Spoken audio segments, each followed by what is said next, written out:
Thanks. Good morning, everybody. As Eric said, my name is Beau Keyte. Short Stops is my series of six 10-minute mini courses that have really been designed to put you on a faster track to get where you need to go post-pandemic. So let's get started. Insight number one, the 4 bedrock questions you should be asking. And a couple of minutes ago, I asked you about your speed of problem solving for a reason. And that's basically because most of us jump to solutions. And in order to identify the problem, we don't spend a lot of time on that, but we jump very quickly to solutions. And there's an alternative methodology I really want to talk about today, and that's kind of taking the Sherlock Holmes strategy, where you put on your cap, grab a pipe and your magnifying glass, and you dig deep. And it might take Sherlock to the end of the movie or the end of the book to get there, but he almost always gets the guy. So when we think about the problem solving that we do we get the guy? And it's been my experience that most of us jump so fast to solutions without being deliberate that we miss the guy and we get something else instead.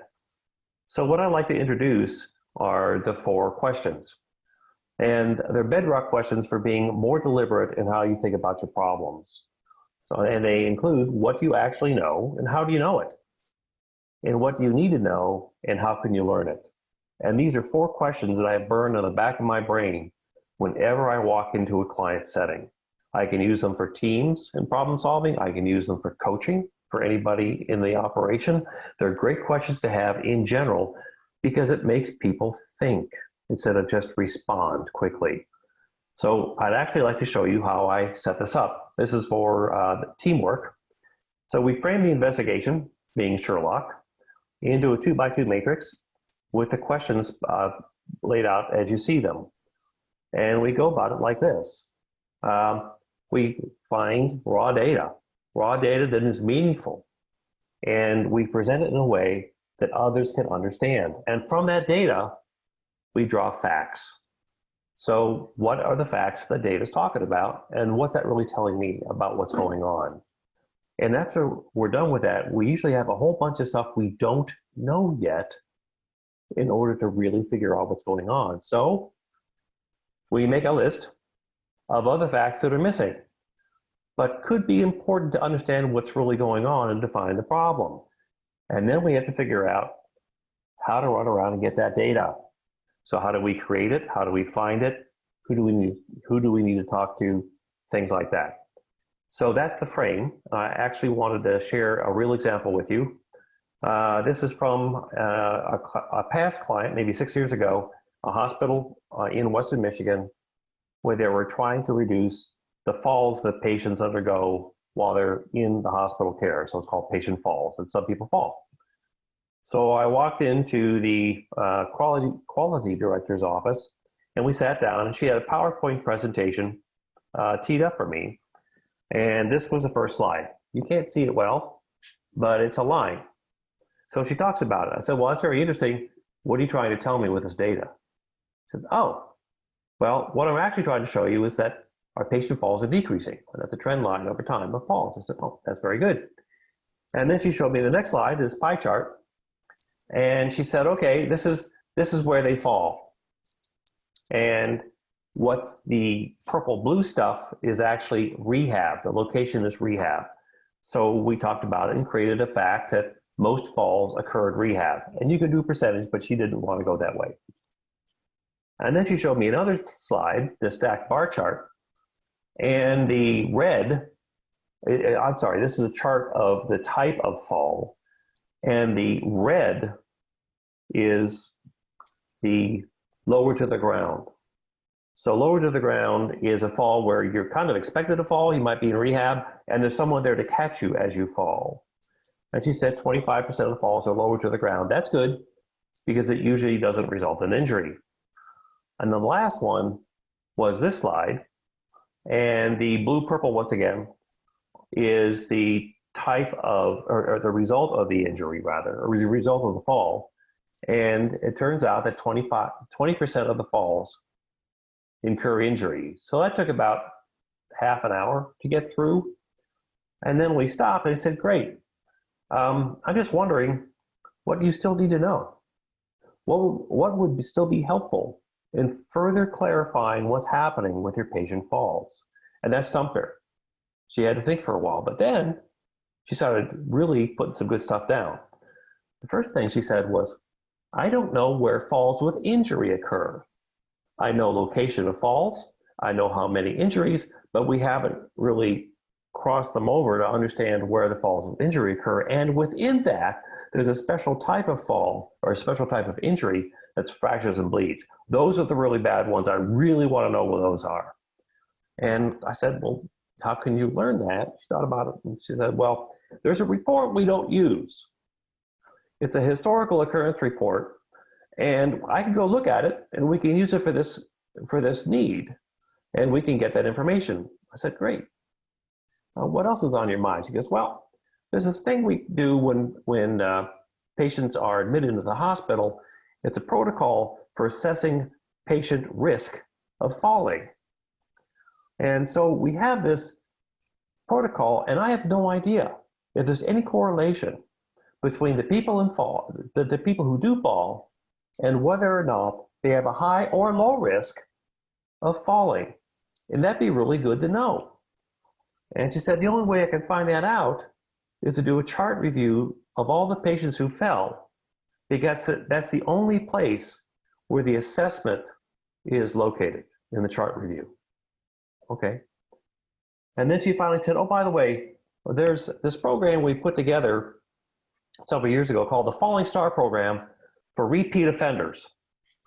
And they're admitted to the hospital on a fairly frequent basis, and a lot of times they fall. So we put this program together to help mitigate that, and I have no idea if it made any difference. We didn't bother to measure. So she's going to go out and talk to the people and do some chart reviews and see whether or not Falling Star program made a difference, and if so, what they did that made a difference. So this is a real example, and at the end of this took about an hour and a half just working with her. And I said, what do you think now about what you see? She says, this will really give me a much better idea of what's going on. It's going to take some time to do. But once I get it, I think I'm going to have a better definition of what's going on in terms of clarifying the problem. And that leads to this old adage, a problem well defined is a problem half solved, which is what I'm offering you today. Take the time to understand what's really going on, use those 4 questions, and see if you get closer to clarifying the problem, which makes it easier to solve. So looking back, almost 100% of the initial attempts I've seen, in other words, the first time they bring me a 2x2, it has lots of opinions on top and no data. Without data, it's just an opinion, it's not a fact. So they actually slide back down from the top row to the bottom row into something I still need to know. And you have to go learn it, which is really your marching orders to understand the problem. Whatever in the bottom row is what your next steps are. And the other thing that I found out is that qualitative data is infinitely better than no data at all. And there's some really nice qualitative data I've seen in these 2x2s. So closing out insight number 1, jumping to solutions is common. We all do it. We're really, really good at it. And a lot of times we're promoted because of it, but it's usually ineffective. Taking the Sherlock Holmes approach to understand the problem in a more deliberate manner takes a lot of time, but it develops critical thinking, which is what we need to know to build adaptable organizations. And that's my insight number 1. I'd like to offer Fridays, teaser for Friday. That's the online office hour. I hope to have some interactive discussions. If you choose to start working on this, feel free to share your progress or discuss some roadblocks. Be happy to talk about that.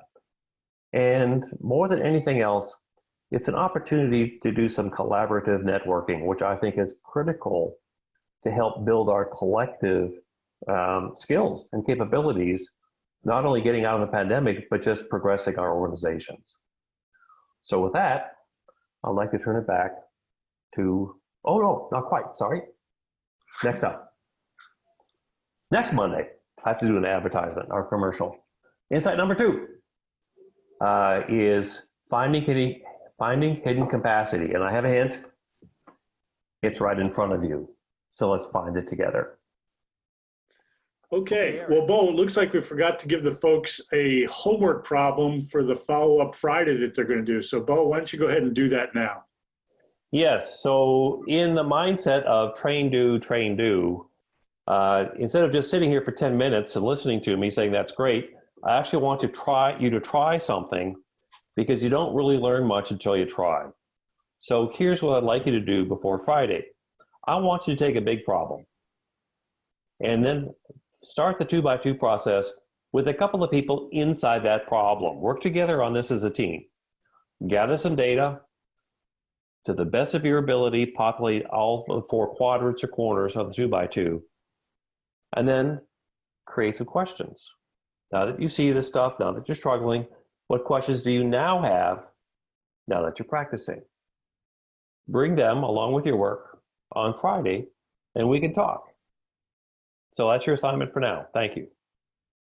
All right, Beau, thanks. We'll see everybody on Friday. Take care. Bye-bye.